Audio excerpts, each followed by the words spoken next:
এইটা সেই 6 সেল, যেটা আরাফাত রহমান কোকো সাহেব ছিলেন 6 সেল। এটাকে আগে 6 সেল এবং জঙ্গি সেলের মতো বলতো বনফুল।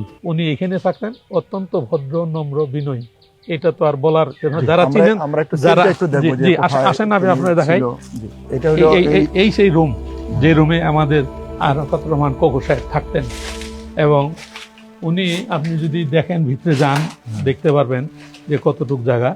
উনি প্রধানমন্ত্রীর ছেলে, প্রেসিডেন্টের ছেলে, তারপরেও কিন্তু উনি এখানে থাকছেন এবং কখনোই ডিভিশনের জন্য উনি বলেন নাই। আমরা যেভাবে বলছি উনি ঠিক সেইভাবেই থাকছেন। এই ছোট্ট জায়গাতে ভিতরেই বাথরুম, ভিতরেই গোসলখানা, সবকিছু কিন্তু এই রুমে। আমরা দেখছি অত্যন্ত অনেক ছোট একটা রুম, মানে এটা মনে হয় সম্ভবত মানে 70 স্কয়ার ফিটের বেশি হবে। এটা আনুমানিক আপনার 8 ফিট বাই 10 ফিট এরকম জায়গার মধ্যে রয়েছে। আমরা একটু যদি আপনি ঢুকেন, আপনি দেখেন যে কি অবস্থাটা আসলে দেখেন। হ্যাঁ, এত ছোট, এই যে দেখেন, এটা কেউ না দেখলে বিশ্বাস করবে না যে একজন মানুষ এখানে কিভাবে। যার বাবা সাবেক রাষ্ট্রপ্রধান, সাবেক সেনাপ্রধান এবং মা সাবেক প্রধানমন্ত্রী, মানে তার ছেলে সেখানে আসলে মিনিমাম একটা ডিভিশনও পায় না। এবং এইরকম একটা ছোট রুমের মধ্যে, যে রুমের মধ্যে মানে এখানে এই থাকাটা এবং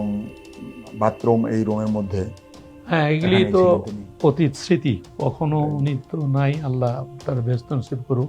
এই ছেলে কিন্তু সাবেক প্রধানমন্ত্রী বেগম খালেদা জিয়ার কনিষ্ঠ পুত্র আরাফাত রহমান কোকো ছোট্ট এই রুমের মধ্যে ছিল।